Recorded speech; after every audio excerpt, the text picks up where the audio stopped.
আসসালামু আলাইকুম। আমি এস এম ফরহাদ হোসাইন, ঢাকা বিশ্ববিদ্যালয়ের কবি জসিমউদ্দিন হলের ২০১৬-১৭ সেশন ফার্সি ভাষা ও সাহিত্য বিভাগের একজন শিক্ষার্থী।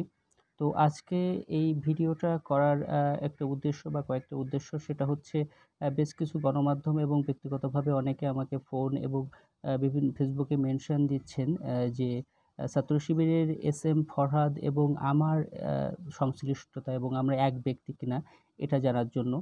ব্যাপারটা নিয়ে সম্প্রতি হচ্ছে কিছু মিসকনসেপশন সৃষ্টি হয়েছে সামাজিক যোগাযোগ মাধ্যম সহ মূলধারার কিছু গণমাধ্যমেও। তো ব্যাপারটা আমি বোধ করি যে আমার কিছু ব্যাপারটা ক্লিয়ার করা উচিত। তো সেক্ষেত্রে ভিডিওটা করা। তো যদিও আমি ২০২৪ সালের ২২শে সেপ্টেম্বর ব্যাপারে আমার ফেসবুক পোস্টে আমি ব্যাপারটা কনফিউশনটা ক্লিয়ার করি। তো তারপরেও ব্যাপারটা যেহেতু এমনটা হচ্ছে, তো ভিডিওটা করছি।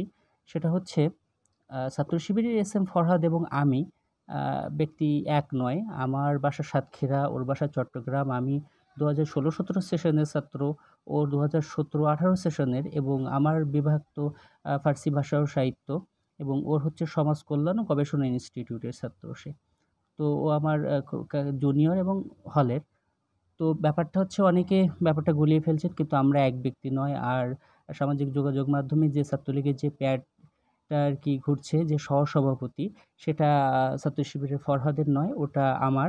এবং অনেকেই জানতে চেয়েছেন যে আমার ছাত্রলীগ সংশ্লিষ্টতা এবং ২০২৪-এর যে গণঅভ্যুত্থানের আমার ব্যাপারটা আপনারা জানতে চেয়েছেন। সেটা হচ্ছে আমি ২০২৪-এর যে জুলাই মাসে যে আমাদের গণঅভ্যুত্থান হয়েছে, সেখানে ২০২৪-এর যে ১৪ই জুলাই, সেখানে আমরা ছাত্রলীগের যারা ছিলাম প্যাডে, তারপরেও আমরা বিদ্রোহী হয়ে এবং একযোগে পদত্যাগ করে ১৪ তারিখ আমরা হচ্ছে আন্দোলন করি। সেখানে আমরা তুমি কে আমি কে রাজাকার রাজাকার বলে ক্যাম্পাস প্রদক্ষিণ করি এবং রাজু ভাস্কর্যে আমাদের এটার তীব্র নিন্দা ও প্রতিবাদ জানাই তৎকালীন প্রধানমন্ত্রীকে। তো আমি ওইদিন রাত ৩টার সময় আরকি হলে ফিরি। পরবর্তীতে তো আপনারা জানেনই যে ১৪, ১৫, ১৬, ১৭ ক্যাম্পাসে কী অবস্থা সৃষ্টি হয়েছিল ছাত্রলীগ এবং বহিরাগত সন্ত্রাসীদের দ্বারা। তো ১৭ তারিখের পর ঢাকার বিভিন্ন জায়গায় থেকে আমি আন্দোলনে অংশগ্রহণ করি। তো ব্যাপারটা হচ্ছে ছাত্রলীগের সাথে সংশ্লিষ্টতা বা ছাত্রলীগের সহসভাপতির যে ব্যাপারটা, সেটা হচ্ছে আমার সঙ্গে, কিন্তু এস এম ফরহাদের সঙ্গে নয়। সেটা আগেই বলেছি। তো ডাকসুকে কেন্দ্র করে একটা রিট হয়েছে ফরহাদের বিরুদ্ধে। সেটা হতে পারে, যেকোনো মানুষ সেটা করতেই পারে, প্রার্থী করতেই পারে। কিন্তু ব্যক্তি আমার সঙ্গে তার মিশিয়ে ফেলা কিংবা তার সঙ্গে অন্যকে মিশিয়ে ফেলে কিছু করা, এটা মনে হয় সুখকর কিছু নয়।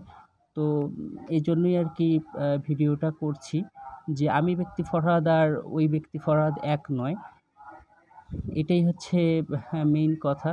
তো প্রত্যাশা থাকবে যে যেকোনো বিষয়ের সুষ্ঠু এবং সুন্দর সমাধান হোক। আ আ ছাত আমার কবি জসিমউদ্দিন হলের যিনি আছেন আমাদের ভিপি প্রার্থী আবিদ ভাই, উনি আমাদেরই হলের ভাই, আমাদের ইমিডিয়েট সিনিয়র ভাই।